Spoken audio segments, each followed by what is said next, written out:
let me check it out, man. I'm finna tell you something real quick. LT is the player in history. I wanted to pick Muhammad Ali as far as players that was ahead of their time, but I decided not to do that. And that's too easy, right? So I decided to go. I decided to go LT, Lawrence Taylor. You know what I'm saying? Yeah. Another Daniel Thompson, but no, absolutely not. I went LT because, man, when you talk about the game of football and how it's a war, best defensive player, you got to think about the dominance that this man brought to a position that never had dominance before him. Player ever. He played outside linebacker, so you got to think about it. You know, the guys who had the fame and the acclaim, they played in the middle, right? They ran the defense. Yeah. They were the guys. Right. This was the first time where opposing offenses feared an opponent from the outside linebacker position. You know what I mean? Like, players were literally, it wasn't like, oh, I'm afraid he's going to sack the quarterback. I'm afraid of him. Yeah.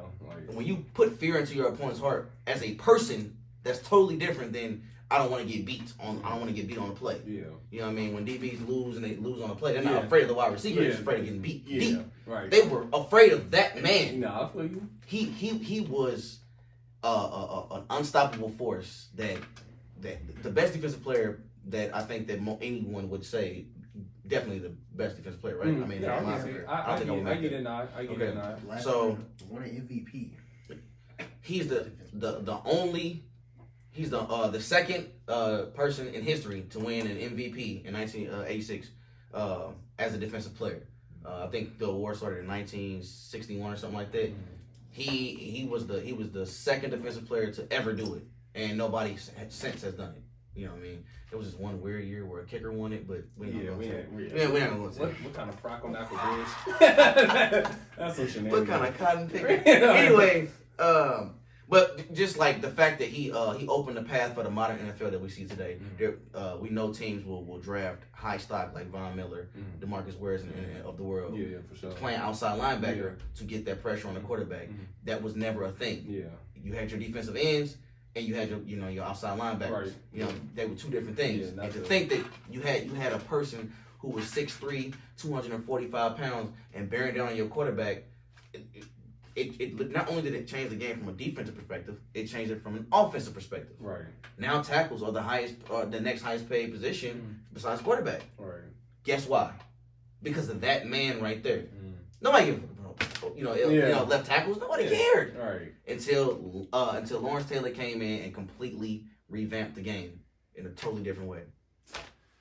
All right. Well, I disagree, and I'm gonna give you who I got, and then I'm gonna refute and rebuke everything that you just said.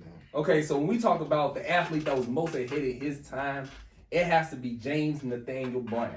Okay, for all you who don't know, that's Jim Brown. He was not a fullback. He was not a halfback. He was not a tailback. He wasn't a switchback, a snapback, or any of that. He was the back.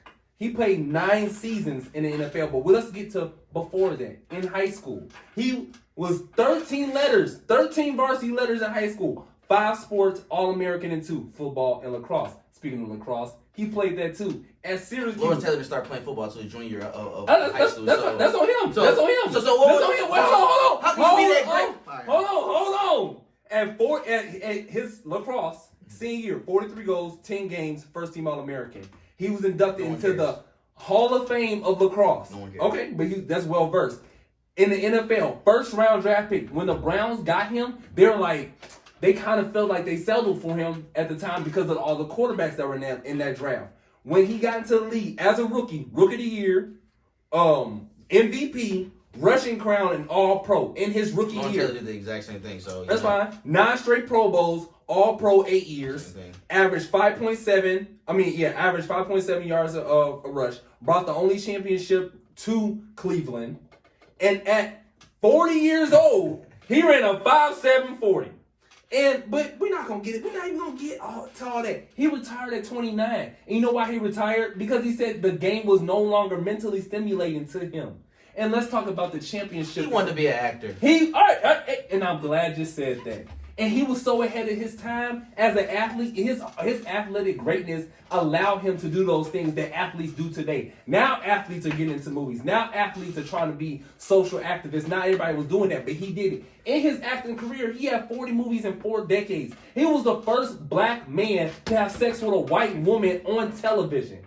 The first black man to do that. In civil rights, when Ali, so now we talk about that we basing. we said athletes that was most ahead of this time. His athletic greatness gave him the opportunities to do this. When Ali, the athlete we was talking about, said that he wasn't going to the draft, Jim Brown, which Ali's wife said he was like a big brother to him, looked after him, called up who? All the great athletes that were playing at that time, including Bill Russell. And Bill Russell said when he called, we had to show up.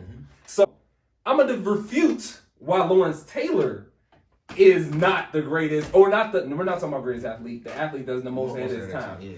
He's what, he was like, what, 6'4", 6'3", 240, 250? Okay. I've seen a 120-pound crackhead beat up like 5 people. Lawrence Taylor was known for doing what? Cocaine and crack, right? That was what he was known for. He was ahead of his time, but he was also dominating people because he was taking some sort of a performance-enhancing drug. Everybody was. It was the 80s. But I'm saying though. You're saying it like that's unique to Lawrence Taylor. But he did all of this while he was high as a motherfucking kite. I feel you. So what do do you think think that gives him making an my advantage? points? You don't think that gives him an advantage? You think that the left tackles that he was going up in was all high? Not everyone. He was but a lot of them were. But he ended up derailing his career, which is not. We're not gonna get all into that. But he was the one who was taking it so much that he ended up having to stop his career. What I'm saying is, if you're high, you get that euphoric sense. You feel like you're a superhuman. He's already a freak of nature. He was already a great and amazing athlete. So you're making an assertion that he was high for every game. Hey. You said that that's what they was doing, right? I mean, you said that that's what they was doing. I'm just asking. I'm saying maybe not every game, but I feel like if he was high during the game on crack. Listen to this, America. Listen to this. He was on crack. He was high.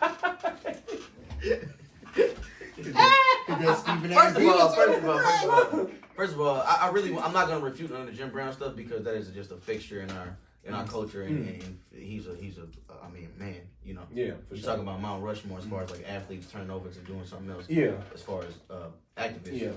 I was speaking strictly from the game. Strictly from the game. Okay, So changing the game. Ahead of their time, changing the game. I can debate that too. Lawrence Taylor changed. First of all, you wasn't getting outside linebackers running 4 or 5. Yeah, that is. You know what I'm saying? You just wasn't having it. Yeah. And with the amount of strength that he had to remove a human of 280 to 90 pounds out of the way and get to the quarterback, and literally he ended Joe Theismann's career. Yeah. Oh yeah. He ended Joe Theismann's career. Like that was a massacre. He said it's time for you to leave. And then after he did, he said, "Hey, y'all come on out here." He's hurt. It wasn't malicious. It wasn't malicious. He was doing his job, but he's the guess what? Left tackle. The average left tackle back then was like 6'3", 280 pounds, give or take. Now the average tackle is like 6'5", 310 pounds. Yeah. So guess what happened? But see, they figured no. But he changed Bill Walsh He changed one part of the game. He changed. No. But listen, One part all he did was get left tackles paid more. Now, don't get me wrong. I'm not saying that he wasn't a great, but he got left tackles and outside linebackers or pass rushers. Let's just say pass rushers because you usually just have a pass rusher. He made that only that he does. You don't expect Von Miller to drop off in coverage. He can, but you go get the quarterback. He made those 2 positions famous, which I cannot take. But if we talking about ahead of their time, Jim Brown. Pause. James Nathaniel Brown. Let me not get it Twix. Pause. Listen to me, bro. John Madden said he changed the way defense is played. Mm-hmm. That's one facet of the game, right? Mm-hmm. He changed the way defense is played. 1. He changed the way pass rushing is played. 2. That's still defense. He changed the way linebackers play.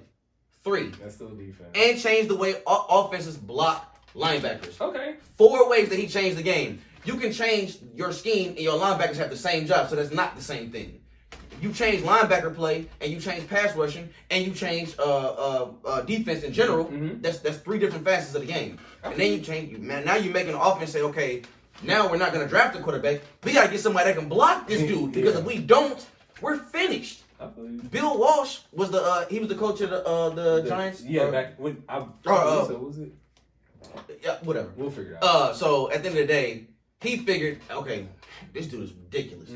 Not only do we have to draft another guy like him, we got to draft somebody to block him. Nah, I feel you. And so now it just opened a door for like, okay, the game has completely changed. Now quarterbacks get the ball out. Yeah, because you got to worry about Offensive tackles, Yeah. please, this dude, he can't see. Blindside literally is because of this man. Yeah, Like blindside is a thing because of Lawrence Taylor, like the best defensive player. I mean, what else can I say? I will say this. I want to interrupt two fact checks. It was actually Bill Parcells. Bill Parcells. Okay, yeah. Parcells. Yeah. And also, the NFL MVP award was created in 1957, not 1961. Okay. So it was off by 4 years, but you still on your stuff. I give you Lawrence Taylor.